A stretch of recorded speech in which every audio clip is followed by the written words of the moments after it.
see anything except broken lines and words." "I know what the words mean," said Faria. "But first I will tell you the story of this paper.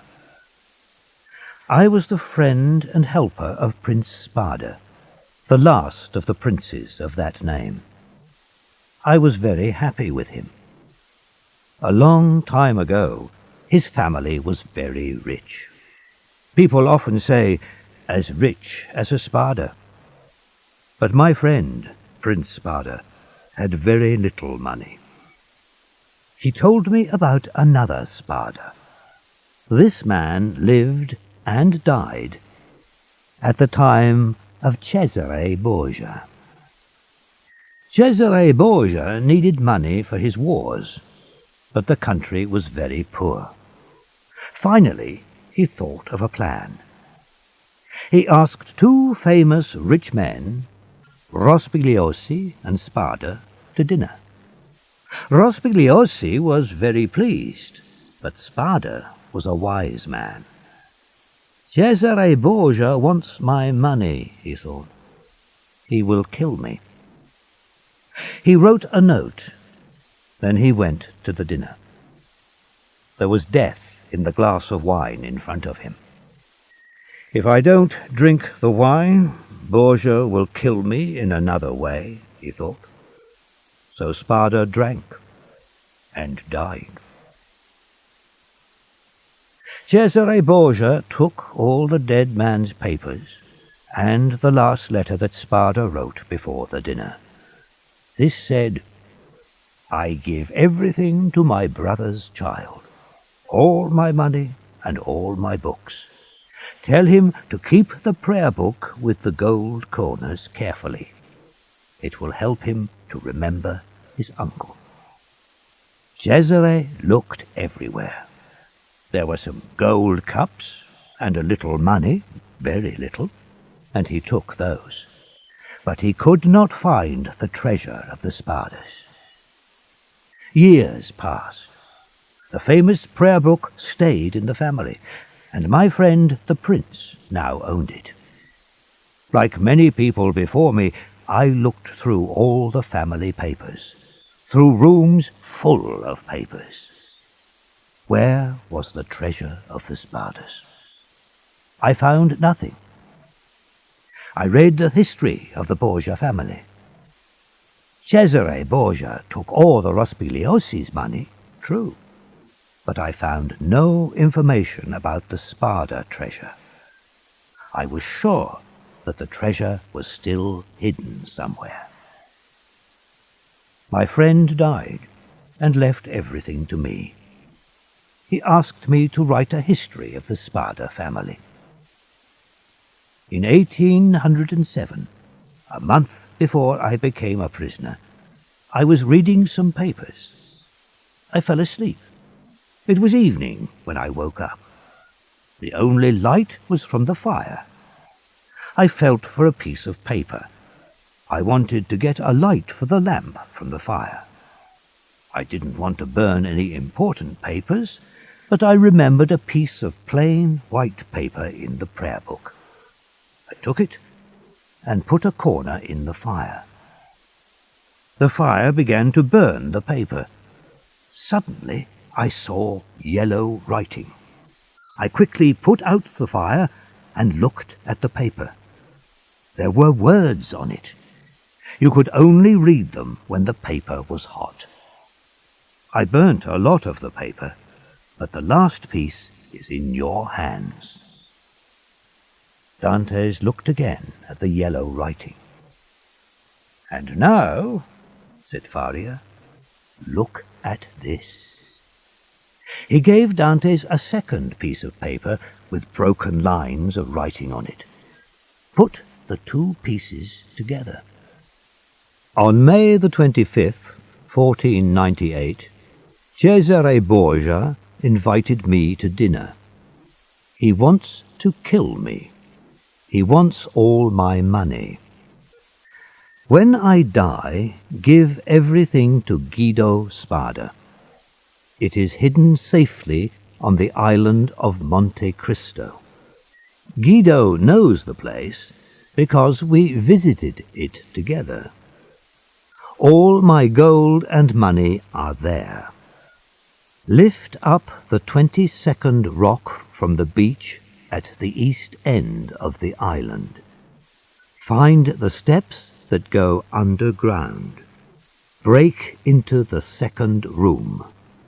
The treasure is in the northeast corner of the room. Cesare Spada, May 25th, 1498. Yes, Dante said. I understand. But the writing on the second piece is different.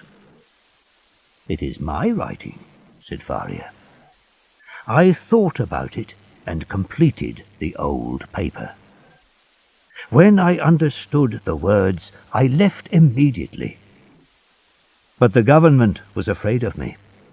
When I went on board the ship, soldiers took me prisoner. Faria looked at Dantes. And now, my dear man, he said, you know as much as I do. If we ever escape together, half this treasure is yours. If I die here, all of the treasure is yours. You are my son. You were born to me in this prison. God sent you to help a sad old prisoner. Thank you, said the young man to Faria. But we will never have the treasure, because we won't leave this prison. My real treasure is your teaching and your wise words.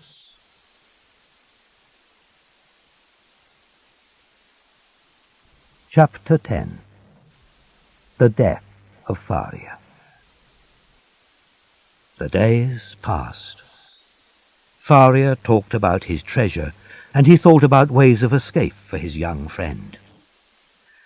I am afraid that I will lose the letter, he said to Dantes. Learn it, every word. Then he burnt the paper. Faria could not use his arm and leg, but his words and thoughts were clear. He continued to teach Dantes history and English and ethics. He also taught him to make things, a useful skill for a prisoner. They were always busy. Dantes worked hard. He wanted to forget the past. One night, Edmund woke up suddenly. He heard a weak voice call his name through the darkness. He moved his bed, took out the stone, and hurried along the underground path. The other end of it was open. It was dark, but he saw the old, white-faced man holding on to the end of his bed in great pain. Ah, my dear friend, said Faria. You understand, don't you? You know that the time has come. Don't say that, cried Dantes. I have saved you once. I will save you again. He quickly lifted up the foot of the bed and took out the little bottle. There was still some red liquid in it. Look, he cried. There is still some in here. Tell me what to do. There is no hope, Faria replied. But you can try to save my life. Do the same thing, but don't wait too long. If I don't get better, pour the rest into my mouth. Now, put me on my bed.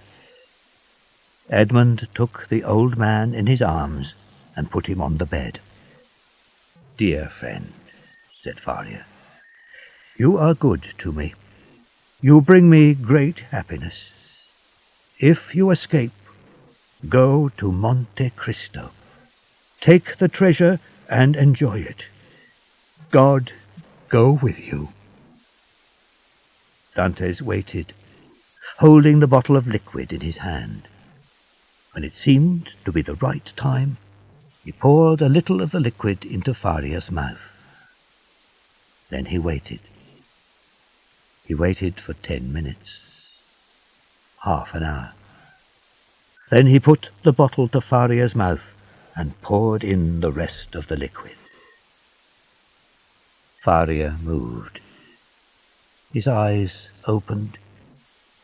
He gave a little cry. Then silence. Edmund sat with his hand on his friend's heart. The heart became weaker and weaker, and then the old man's body slowly went cold. Dantes went down into the underground path and put back the stones behind him. He was lucky. A few minutes later the guard arrived. He went first to Dante's room. Then he went on to Faria's room with his breakfast and some clothes. What is happening in my friend's room? Dantes thought. I must know. He went down the underground path and heard the guards' cries. Other guards came. Finally, one of them said, the old man is gone to look for his treasure. I hope that he has a good journey. And now we can prepare him for his grave, another man said. Put him in a simple bag of plain cloth. That is enough for a grave at the Chateau d'If. Then there was silence. Perhaps they have gone away, Edmund thought. But I am not sure, so I can't go inside. After an hour he heard a noise. It was the governor, and there was someone with him. Yes, said an unknown voice, Faria is dead. I am sure that he is, the governor said, but by the rules of the prison we must check. Dantes heard more footsteps. People went in and out of the room. Then he heard someone pull a large piece of cloth along the floor. There was another sound from the bed when somebody put a heavy weight on it. In the evening, said the governor, at about 10 or 11. Shall we stay with the body? No, that isn't necessary. Lock the door. The steps went away, and the voices disappeared. Someone locked the door. Then there was silence, the deepest of all silences, the silence of death. Dantes lifted the stone. He looked carefully round the room. There was nobody there. He went in. Chapter 11. The Grave of the Chateau d'If. On the bed, Dantes saw a long bag of dirty cloth. The body of his friend Faria lay inside it. Alone. I am alone again, Dantes thought. And then he stopped. He looked at the bag, and a strange thought came to him. Only dead people leave this prison. I can take the place of the dead. There was no time to think about it. Dantes opened the bag with Faria's knife. He took the body from the bag and carried it along the underground path to his own room. He laid the body on his bed and pulled the bedclothes over its head. Then he kissed the cold face and turned it to the wall. The guard will think that I am asleep, Dantes said to himself. He returned to Faria's room, took off his clothes and hid them. Then he got inside the bag and lay exactly like the dead body. I have made my plan, he thought. Will the men discover me when they carry the bag outside? Will they find a living man, not a dead body? If that happens, I will cut open the bag from top to bottom with the knife. Then I will escape. If they try to catch me, I will use the knife. Perhaps they will put me in the grave and cover me with earth. It will be night. I only hope that the grave is not too deep. Another thought came to him. When the guard brings my evening meal at 7 o'clock, will he notice Faria's body in my bed? But no, I am often in bed when the man comes. He just puts the food on the table and goes away again in silence. If he speaks to me this time, what will happen then? When he gets no answer, will he go to the bed? Dantes waited for the cries of the guard, but the hours passed and the prison was quiet. Finally, Edmund heard footsteps outside. He must be brave now, braver than ever before. The footsteps stopped outside the door. There are 2 of them, Dantes decided. He heard them put down some wood. They are going to carry the body on that, he thought. The door opened. Through the cloth of the bag, he saw 2 shadows come to the ends of his bed. Another man stood at the door with the lamp. He was a thin old man, but he is heavy. One man was lifting up his head. The other man lifted his feet. "Have you tied it on?" the first speaker asked. "Not yet. We don't want to carry unnecessary weight," the other man replied. "I can do that when we get there." Tied it on? Tied what on? thought Dantes. The men put the body on the piece of wood. Then they moved up the steps. Suddenly Dantes felt the cold, fresh night air.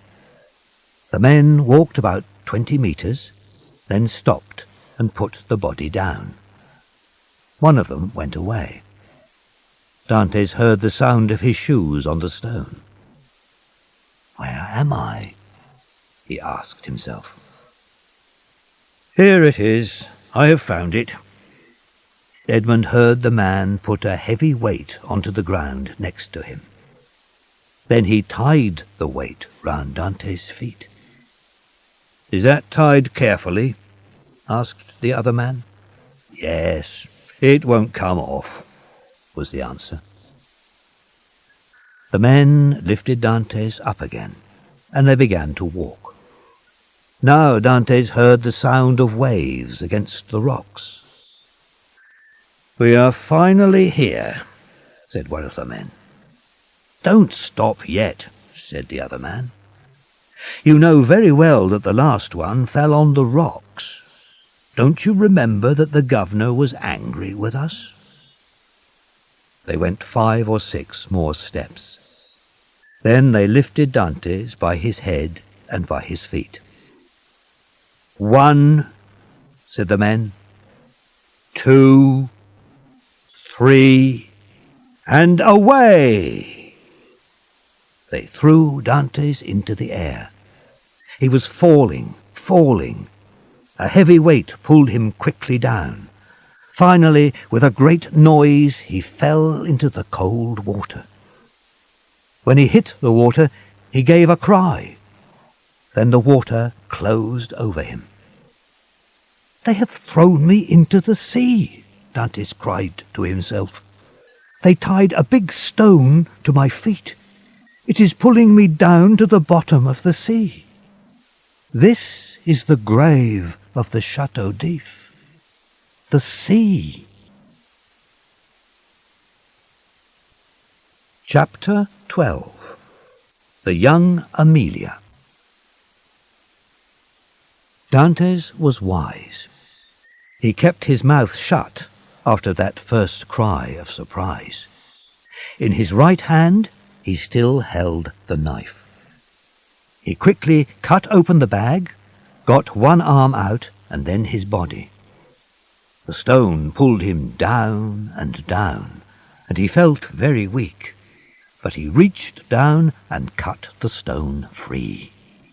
Then he swam quickly to the top of the water, and the stone fell to the bottom of the sea. Dantes felt the night air on his face. He began to swim under the water, because he did not want the guards to see him. When he came up again, he was nearly 100 meters from the prison. Above him he saw a black and stormy sky. In front of him lay the great black sea. Behind him, blacker than the sea, blacker than the clouds, stood the Chateau d'If. It was a large and terrible place. The rocks around it seemed to reach out to take him back, and on the highest rock there were 2 men holding a lamp. They are looking at the sea, Dantes thought. Perhaps they heard me shout. He went down again under the water and stayed there for a long time. When he came up again, he could not see the light. He began to swim out to sea. He swam for hours. He was trying to reach an island. In 2 or 3 hours, he thought, the guard will go into my room. He will find the body of my poor friend. He will look for me and not find me, and then he will call for help. The soldiers will discover the underground path. They will question the men who threw me into the sea. They will send boats of soldiers to find the escaped prisoner. Everyone will search for a hungry man without clothes. Soldiers will look for me in Marseille, and the governor and his men will search for me on the sea. I am cold. I am hungry. I have lost my knife. Oh, my God, help me.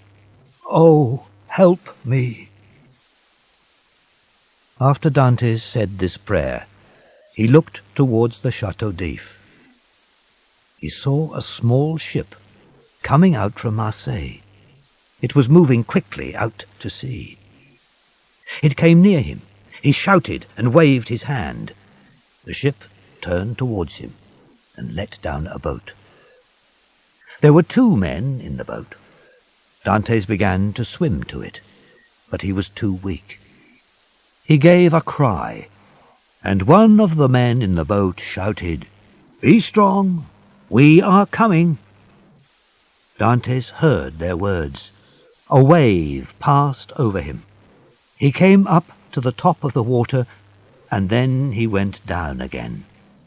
The water closed over his head. I am dying, he thought. Then someone caught him by the hair and pulled him up. After that, he heard and saw nothing. When Dantes opened his eyes, he was on board the ship. Where are we going? He thought. He looked out through a small window. We are leaving the Chateau d'If behind. The captain came to see him. I am a seaman, and I lost my ship in the storm, Dantes told him. You can stay on my ship, the captain said, but you will have to work. Suddenly, a loud noise rang across the waters. Hey, what is that? Cried the captain. A prisoner has escaped from the Chateau d'If, replied Dantes. Is he the escaped prisoner? The captain thought. He looked at Dantes. Does it matter? Even if it is him, he will be useful to us. The ship was called the Young Amelia. It carried goods to quiet shores on dark nights. There were no customs officers in these places, so the captain did not pay money to the government for the goods. At first, the captain did not tell Dantes about his business. I do not know this man, he thought. Perhaps he is a government officer. But after some days, he started to like Dantes. The ship reached Livorno. Edmund asked a man there to shave him and cut his hair. When the job was finished, he asked for a mirror. He saw the changes in his face. When I went to the Chateau d'If, my face was round and open. It was the face of a young and happy man, he said to himself. Now his face was longer, his mouth was harder and stronger, his eyes were deep and thoughtful, and his skin was whiter. Even his voice was softer and sadder. I don't know myself, he thought. I am a stranger. Next he went to buy some clothes. Then, a changed man, he went back on board the Young Amelia. The men of the Young Amelia worked hard for their captain. They spent very little time in Livorno. The captain wanted to get the goods out of the city quickly and to take them to Corsica. They sailed away. Edmund was happy on the open sea. I often dreamed about this in prison, he thought. Early next morning, the captain found Dantes. The two men stood at the side of the ship and looked at some great rocks. The sun shone in the sky and coloured the rocks a soft pink. It was the island of Monte Cristo. I can jump over the side of the ship, Dantes thought, and swim to the island in an hour. But if I do that, how will I get the treasure away? I must wait. I waited for years to be free. I can wait for a few months to be rich. He looked again at the island. Perhaps the treasure is only a dream of Faria's. But there was Prince Spada's letter. That seemed real. Dantes repeated the letter to himself from the beginning to the end. He remembered every word. Night came, and Edmund watched the island. It was beautiful with the colours of the evening. Then, slowly, it hid itself in the darkness. How can I reach Monte Cristo and bring the treasure back safely? The treasure is mine, but I have no money for a small boat to get it. He thought about this problem all the time. They returned from Corsica to Livorno. One evening in Livorno, the captain asked Dantes to come to an important meeting.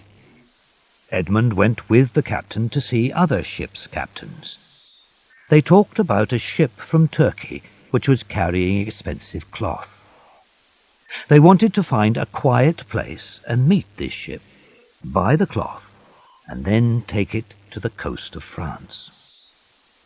"We need a quiet place where there are no customs officers," one man said. "A place where nobody will see us." "The best place is the island of Monte Cristo," said the captain of the Young Amelia. "Nobody lives on the island, and no customs officers ever go there." They decided to sail to Monte Cristo the next night. Chapter 13. Monte Cristo. And so, by a lucky accident, Dantes reached the island of Monte Cristo. The Young Amelia was first at the meeting place. Dantes was the first person to reach the shore. The men knew the island well.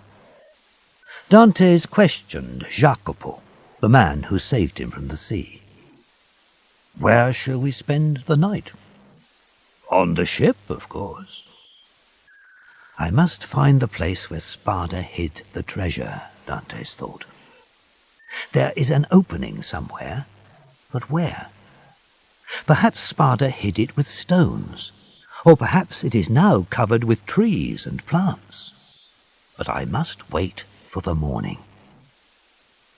Just then a boat arrived and came close to the shore. The business began. As he worked, Dantes worried. Did I say too much to Jacopo? Will the men learn about the treasure? No, his secret was still safe. Next morning the men rested.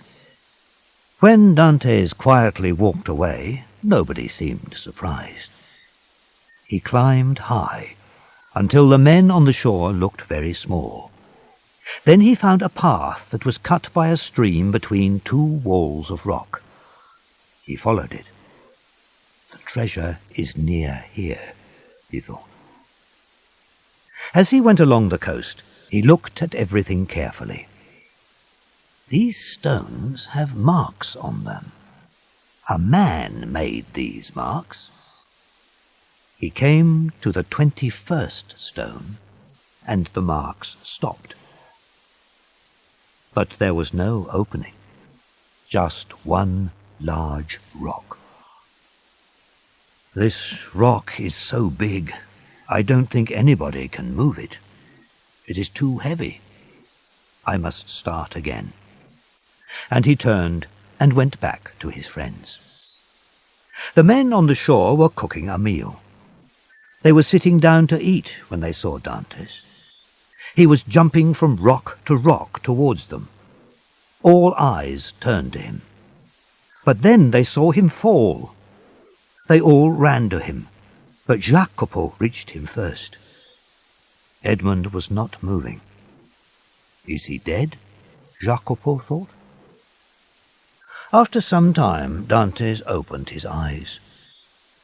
My knee hurts very badly, he said, and my head and my legs feel heavy. They wanted to carry him to the shore, but when they touched him, he gave a cry of pain. Don't move me, he cried. The pain is too great. He did not want any food, but he told the other men to have their meal. I only need to rest, he said. When you return, I will feel better. The sailors went away. They returned an hour later. He is not getting better, one of the sailors said. His pain seems to be worse. I must sail this morning, the captain said to Dantes. Won't you try to get up? Dantes tried to stand up, but each time he fell back. With each fall he cried out with pain. He has broken his leg, the captain said in a low voice. But he is a very good man, and we can't leave him. We will try to carry him on board the ship. No, Dantes said. The pain is too bad. Don't move me. Leave me here. No, said the captain. We won't leave until evening. I don't want people to think that we left a good man like you on this empty island. But Dantes told him to go. No, no, he said to the captain. I was stupid, and I must suffer for my mistake. Leave me a small amount of food and an axe. I will build myself a hut. The captain turned towards his ship. It was waiting just off the shore, ready for sea. What shall we do? He asked. We can't leave you here, but we can't stay. Go. Please go, cried Dantes. We will be away for more than a week, the captain said. Then we will make a special journey to get you. Dantes spoke again. If, in 2 or 3 days, you see a fishing boat, ask them to come here for me. I will pay them to take me to Livorno. If you don't meet a fishing boat, please come back for me. Listen, Captain, said Jacopo. I will stay with him. You will say good-bye to your part of the money from this business to stay with me?" "Yes," said Jacopo immediately. A strange look passed over Dante's face. He pressed Jacopo's hand. "You are a good, kind-hearted friend," he said to Jacopo. "God will love you for your kindness. But I don't want anyone to stay with me. I will be all right." The men left the things that Edmund wanted. Then they went back to the ship. 2 or 3 times they turned round and waved to him, and Edmund waved back. "They are rough, dangerous men," Dante said to himself, "but they are good friends." He pulled himself up carefully to the top of the rock. He watched the ship leave. Like a beautiful white bird, it sailed out over the sea.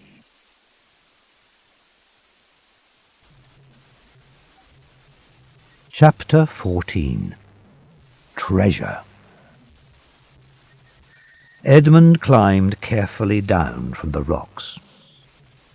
I didn't really fall. I wanted the men to leave me here.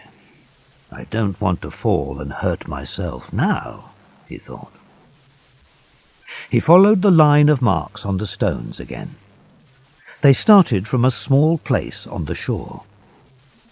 Only a small ship could land there. But Spada's boat landed here, Dante said to himself. The marks ended at the large, round rock. But, thought Edmund, how did Prince Spada lift this heavy rock into this place? 20 men couldn't move a rock like this. Suddenly, a thought came to him. They didn't lift this rock into its place. It fell here. He jumped from the rock to look at the ground above it. Somebody cut a path here and moved the rock down it. They put a large stone here to hold it in its place. Now the stone is almost hidden by the grass. But the rock does not fit perfectly. The holes are full of small stones and earth. Dantes cut away these small stones at the top, and after 10 minutes he put his arm into the hole. He took his axe and cut wood from a strong tree. Then he put one end of the wood into the hole and pulled on the other. The rock moved. Again he pulled. The rock moved from its place and then fell back again. Dantes rested. He gave a last strong pull. The rock fell down the hill into the sea. In the place of the rock, Dante saw a large square stone with a ring in the centre of it. He felt weak, so he waited for a minute. Then he put the wood into the ring and lifted the stone. He saw steps going down into the darkness of an underground room.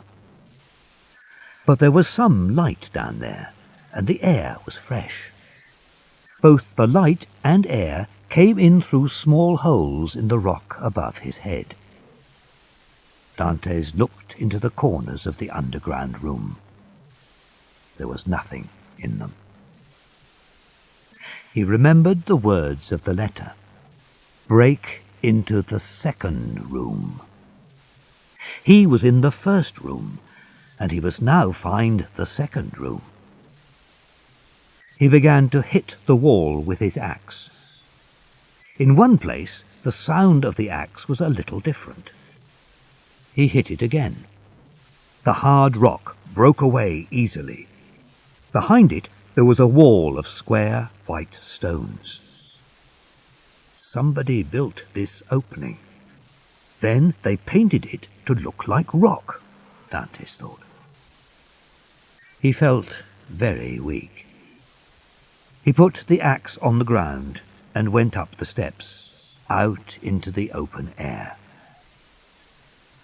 I have not eaten any food for hours. I am not hungry, but I must eat. He ate a little bread and took a drink from his water bottle. Then he returned. He was able to use the axe more easily now. This wall in front of me is only made of stones, one on top of another. He pulled them off, one by one. Finally, Dantes broke the wall into the second room. It was smaller and darker than the first one. He waited for fresh air to fill the room. Then he went in. There was a dark corner to the left of the opening. He looked round this second room. If there is treasure, he thought, it is hidden in that dark corner. Dantes went to the corner and began to move the earth. Suddenly, his axe hit a hard place. He lifted the axe to hit the place again.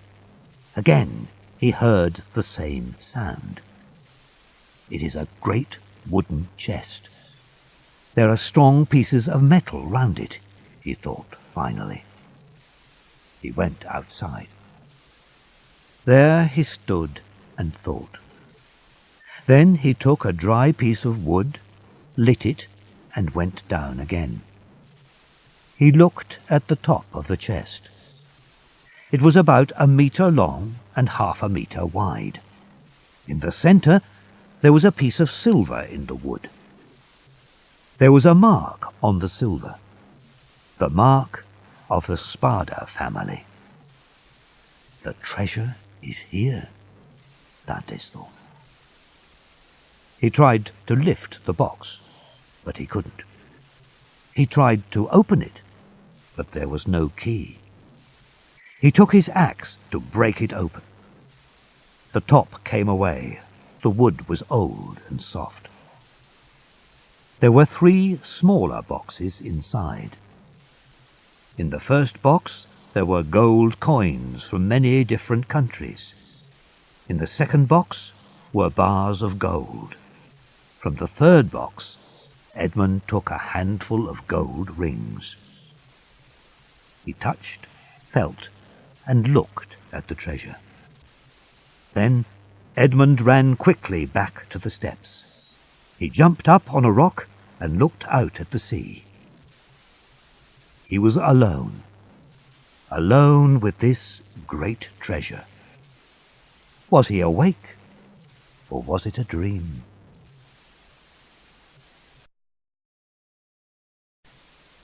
Chapter 15. At Marseille. The next morning Dantes climbed to the top of the highest rock. He looked for houses and men on the island, but there were none. It really was an empty place. He returned to the treasure place and went into the second room.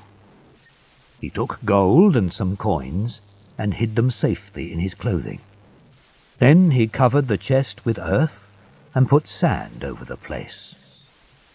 Nobody can see anything now, he thought. He put a large stone over the opening and covered it with earth.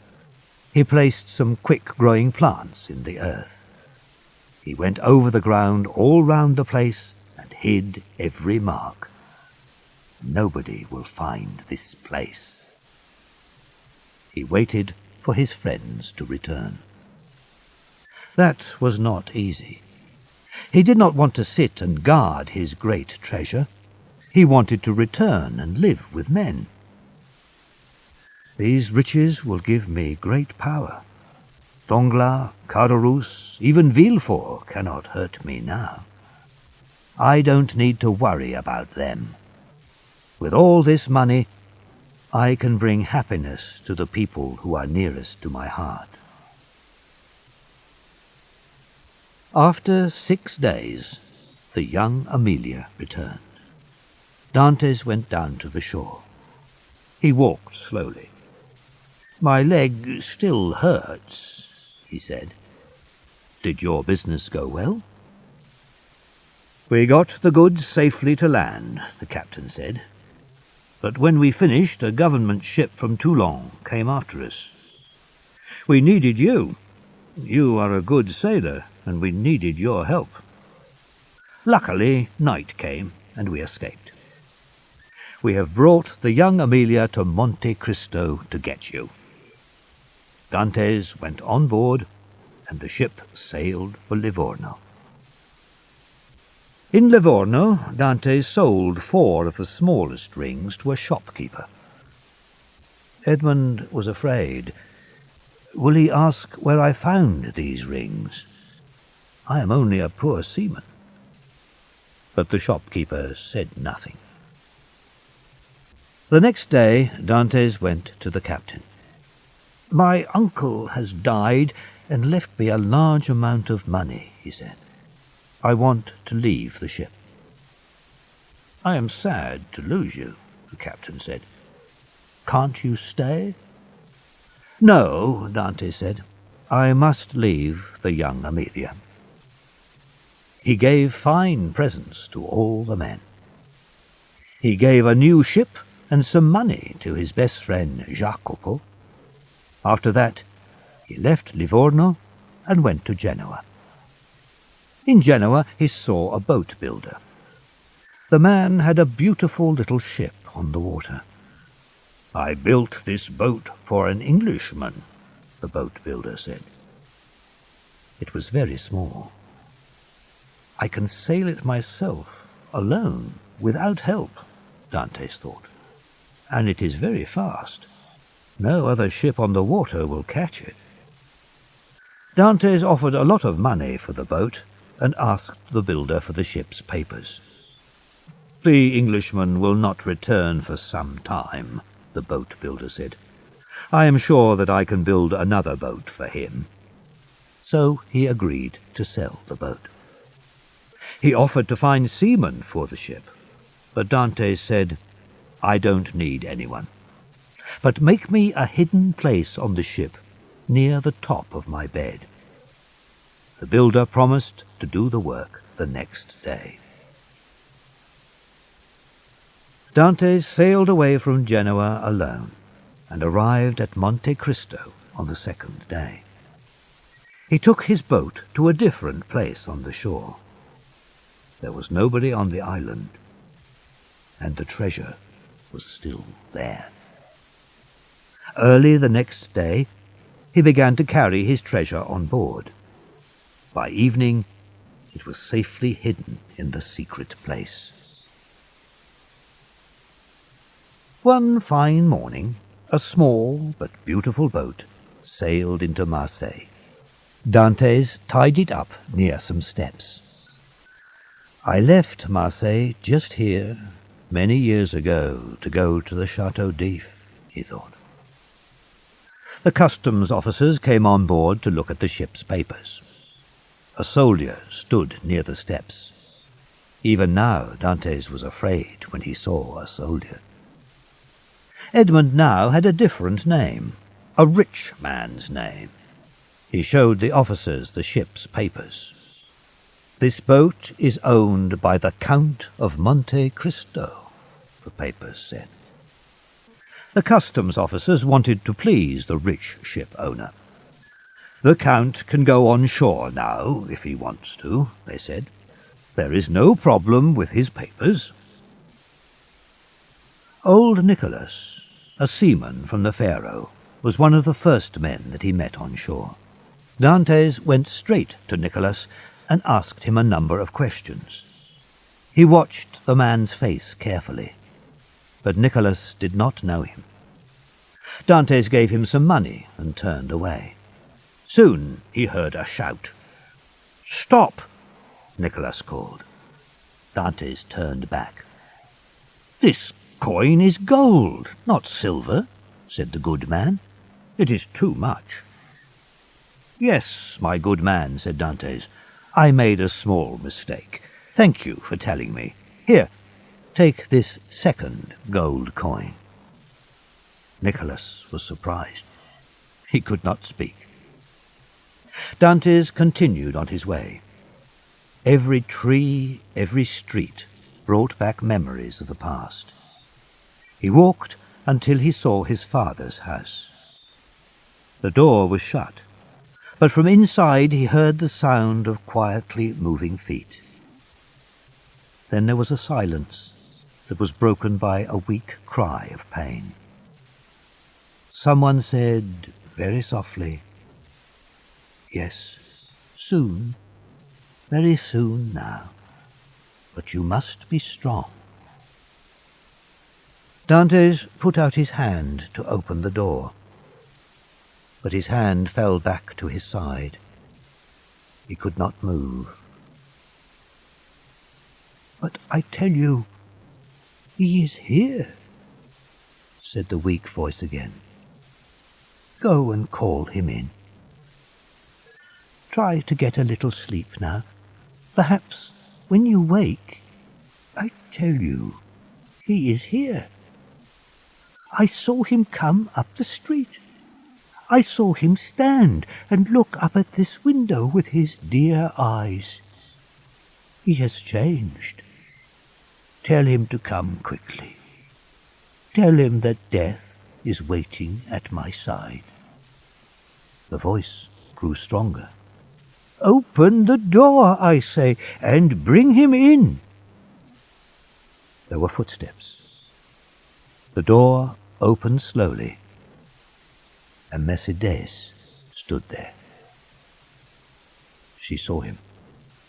At first she did not know him. Then she fell forward with a cry. "It is you!" she cried. Then taking his hand she pulled him into the room. "Come quickly, he wants to see you." The old eyes looked up at him, dark and beautiful, with a last silent look of love. Then the eyes closed. "Kiss me," he said. "Hold me in your arms, Edmund. Death, you can come and take me now." Napoleon returned to France in 1815.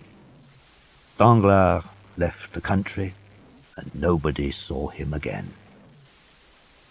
"Caderousse is still alive," said Mercedes, "but he is very poor." "Look," said old Nicholas to a soldier standing by the steps. Far away on the Mediterranean Sea there was a white sail. "He is gone," said old Nicholas. "That rich count?" "Yes, I saw him go," replied the soldier. "And her?"